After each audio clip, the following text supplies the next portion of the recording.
तो आज की वीडियो में हम स्किप पता नहीं इसका क्या नाम है, इसमें कलर करने वाले हैं। तो मैं खुद का कलर सेट चूज़ करूँगा और मुझे कलर सेट इसके लिए एकदम अच्छा लगा है। तो फिर हम उसमें जाते हैं, उसके टॉयलेट इसके पंखों पे कलर कर देते हैं।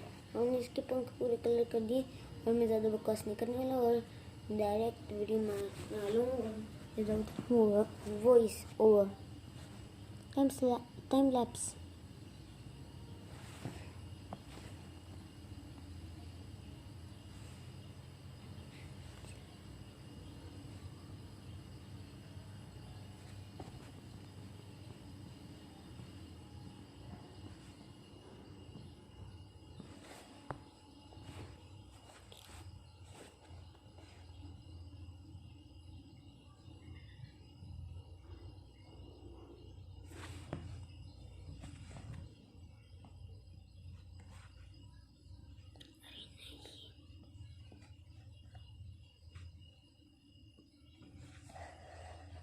तो ये ड्राइंग भी हो चुकी है कंप्लीट। इसका फाइनल लुक है ये। बाय।